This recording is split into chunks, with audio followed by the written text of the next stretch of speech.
Welcome back to another episode of Metal Medisco. Today we have another solo episode, and I'm super excited to talk about today's topic, which is learning to be by yourself. And as you can see, it's a new setting today.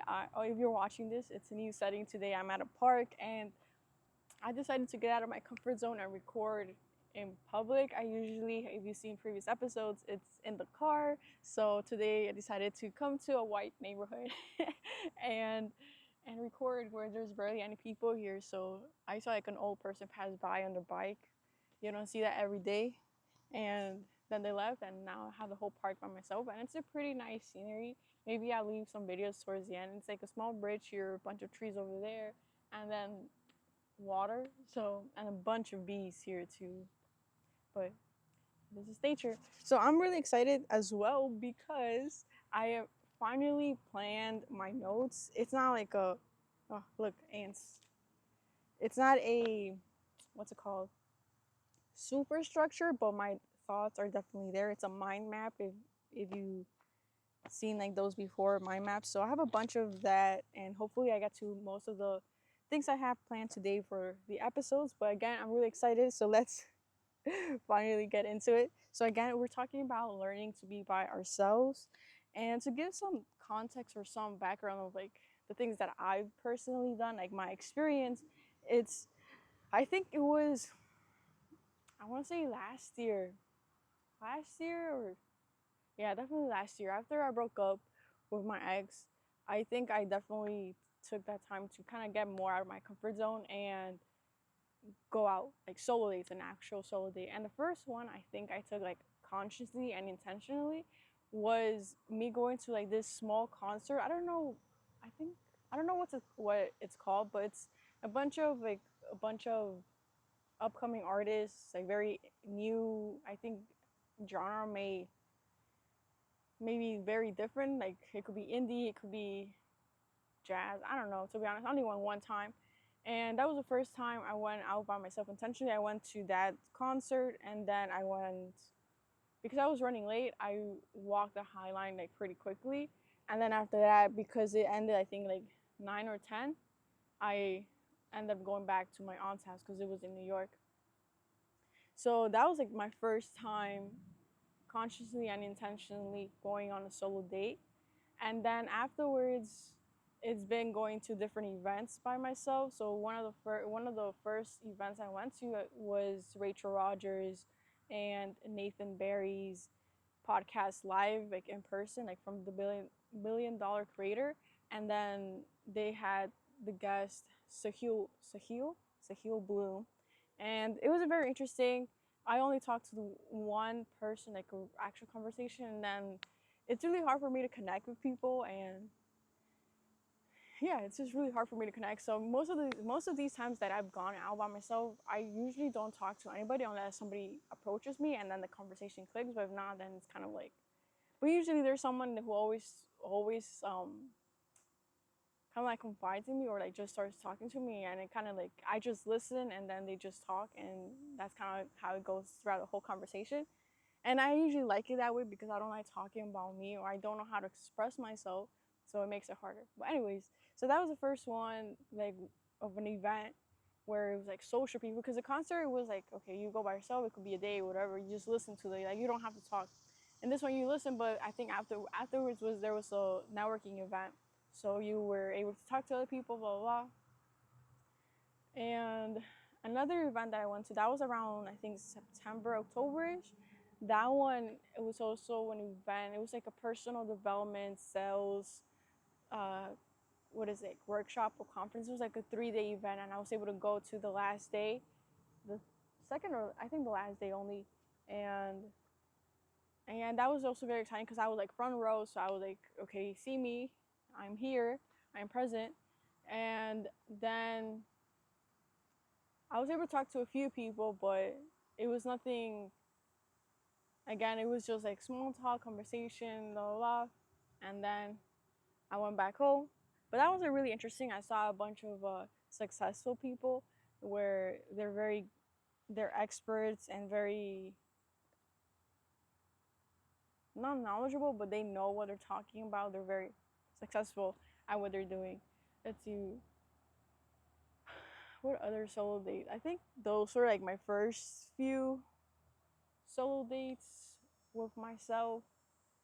Besides that, it's just like train rides from Connecticut to New York. Those are like about 2-3 hours depending where I'm going. So yeah, let's see what notes I have here. Oh, okay. See, good thing I have my notes. Okay, so that was last year. This year, I actually got even though I don't go out much, I do tend to do some extremes. I take I take extreme measures when I go out of my comfort zone, or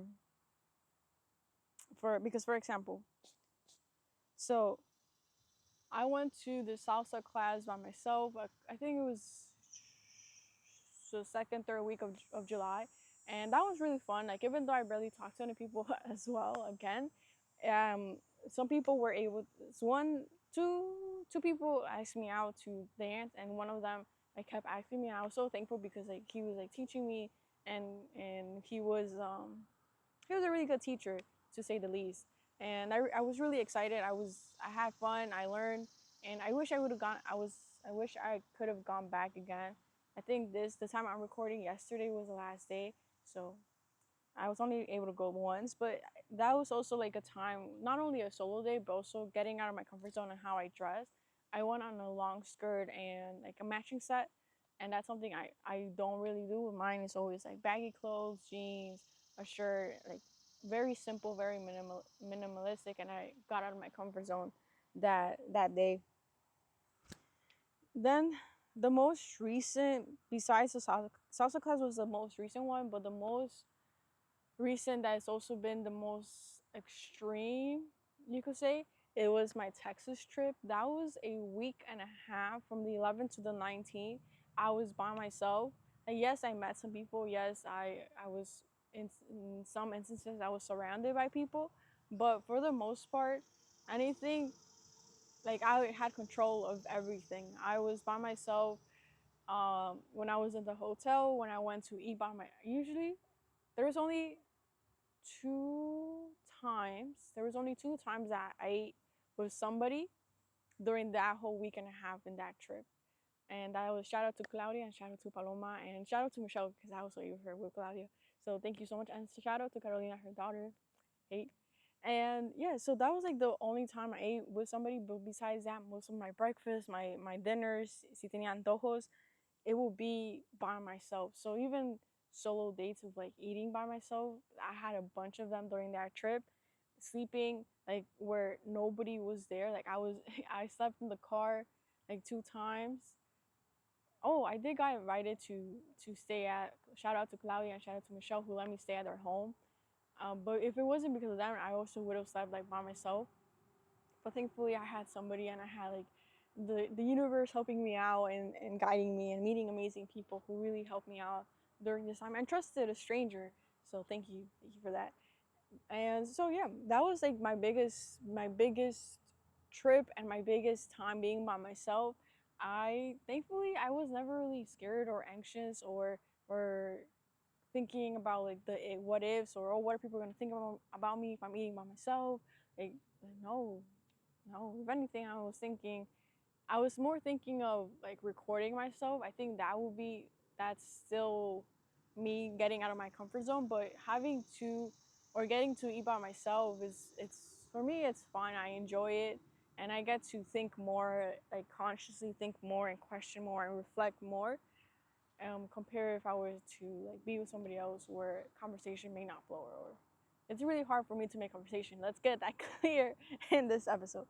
But yeah, so Texas trip I really enjoy. I really learned a lot, and it definitely made me learn more about myself again, of the I don't really mind being my, oh, little thugs. I don't really mind being by myself, and I actually enjoy doing things by myself where I'm not, or fear doesn't take over, or anxiety doesn't take over when I have to go eat by myself, or when I have to do things. Like, for example, it was a Friday. It was the second day that I was there, and I was like, what am I gonna do? Because I ended up doing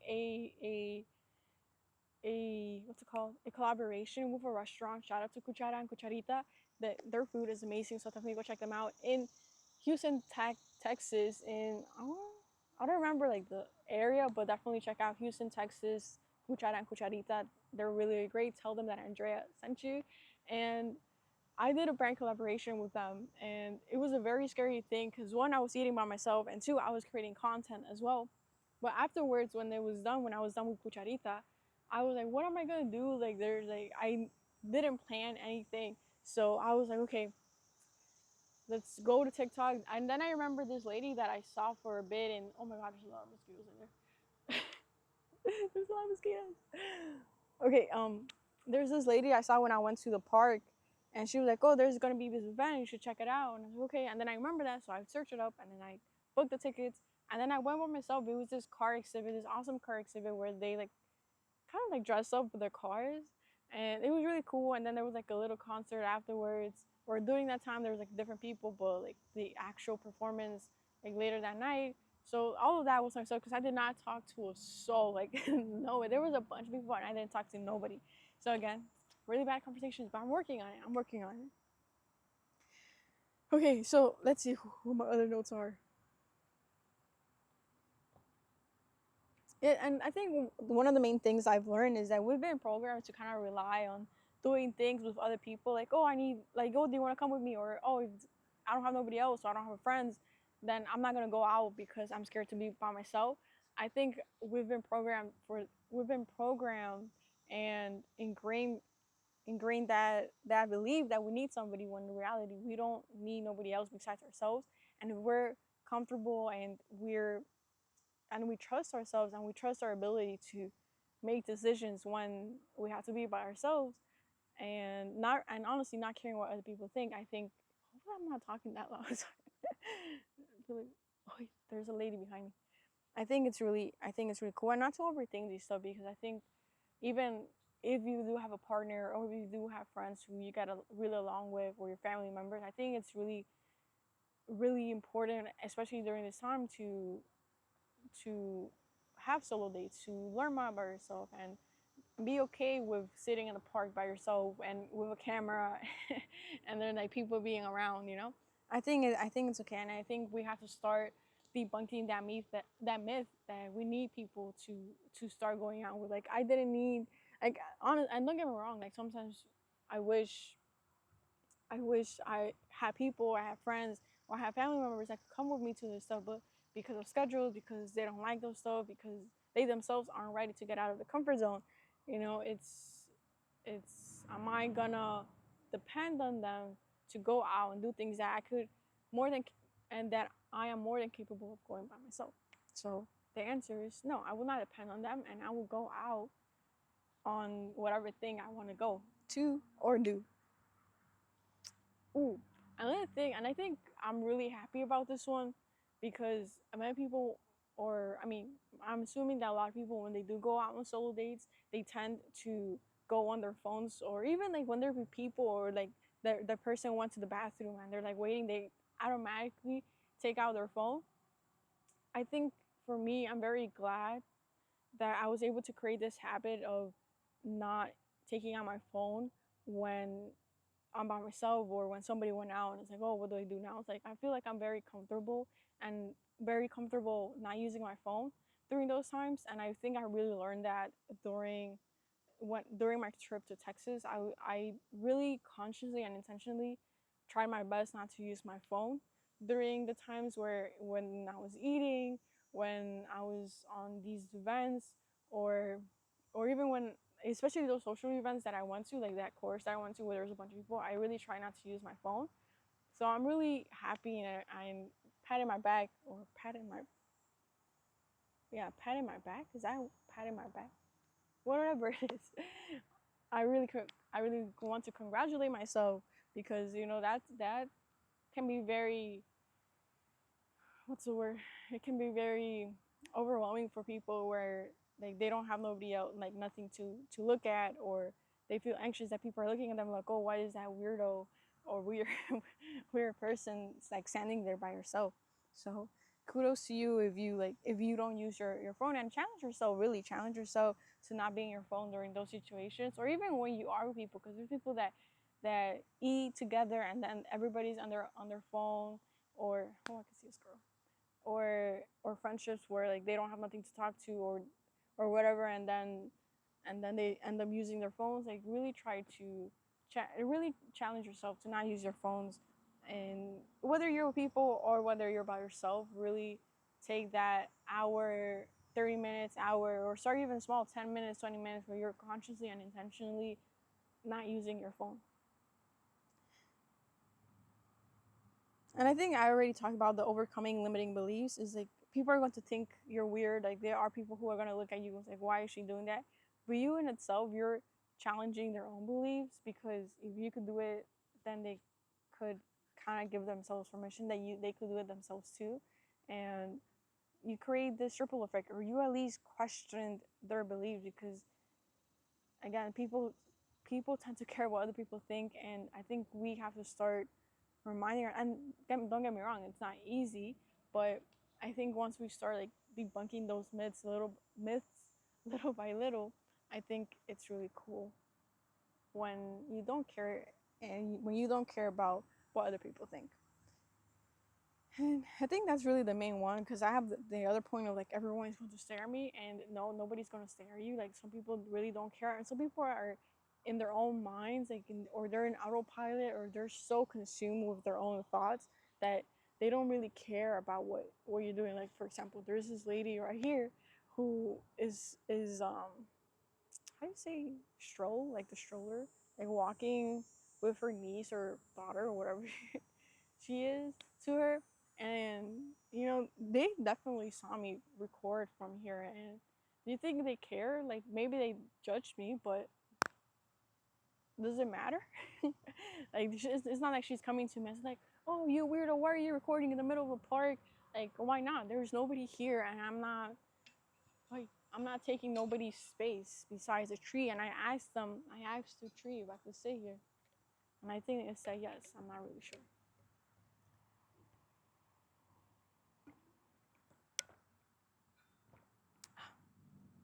Hopefully my hair looks fine too. I also didn't check my hair before I hit the record button. So to end this video, to end this episode, really ask yourself, like, I guess the actionable steps, like plan a solo date for yourself this week, this month, tomorrow. no longer than a month. Like literally try either going to the park, going for a walk by yourself, doing a little picnic, or see if there's any events in your city, or if you were like me who can travel to another state easily from like Connecticut to New York, like check out what's going out there. And I understand also as well, like budget, like finances might be a problem too, but that's why you could try budget friendly solo dates, where it's going to the park, going to a museum, going to your downtown area and like seeing something, or maybe a dessert place where it's less than $10, and or go eat by yourself. Like I think that's one of the most coolest things. And especially if you live in New York, it's probably like really cool, and like you get a lot of choices compared to compared to Texas. Man, you have to drive everywhere, like 20 minutes in either wherever you went. No matter what it was like a 20 to 30-minute ride, and highway all the time. But with that being said, so again, to recap, plan a solo date. Check what limiting beliefs, what what's that belief, or how do you think you'll sabotage this plan? Like, oh, would you accidentally get sick? Like, okay, start drinking tea or something to stop that sickness, or that from you preventing to getting sick. Yeah, and just so challenge your beliefs, plan a solo date, and then comment down below or send me a DM on Instagram, or I think TikTok you can send messages as well. Like send me a message like, oh, I went to my first solo date, or I'm planning my first solo date. Do you have any recommendations? And yeah, I think it's taking that next step of getting out of your comfort zone, and that's an amazing way to do so. I had a lot of fun doing those. I wish I had my finances in order, because I will definitely do like a whole road trip or just travel somewhere else, like to another state, and plan and do things by myself.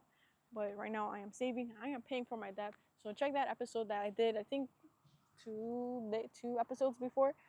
And with that being said, thank you so much for listening or watching and watching in this amazing space. Like you could probably hear the bugs or mosquitoes, or I don't know what they are, but it's like this noise of like, and yeah, just enjoying this like nature vibes. I definitely am enjoying, and it's really like like it's not hot, but it's not cold. Like it's fresh, but it's still hot, but it's not hot. Like it fluctuates, I guess. But it's really really nice weather, and I'm really glad I chose to drove 20 minutes to get here. Well, with that being said, again, thank you so much for listening. Thank you so much for watching. If you're listening in Spotify, yeah, in Spotify and Apple Podcasts, don't forget to follow, leave a comment. There's a comment section now on Spotify, so definitely check it out, and let me know what you think about this episode. Have you done a solo date before? What was your experience like? Send me a DM to have a conversation. And if you're watching this in YouTube, don't forget to subscribe, comment, like, share. And with that being said, oh, actually, one last thing. I do have an offer that I've been talking about in my past episodes, and I don't know who listens to the end, but if you are, then it had to happen for a reason. I'm trying to do an accountability group, like membership slash subscription. So I do have a link that in the description below about a survey of like of what would you like out, what if you're interested, to what would you like the accountability, what would be your expectations? There we go. What would be your expectations for this accountability group? Like, what would you like? What themes? Would you like a bi-weekly, monthly? Would you like focus hours? How long? How much are you willing to invest on this accountability group membership? And some other questions. And yeah, so I'll leave the link below. With that being said, I think that finally concludes what I wanted to say in this episode. So thank you so much for listening. Thank you so much for watching. And with that being said, have an amazing, beautiful day, and I'll see you in the next one. Bye.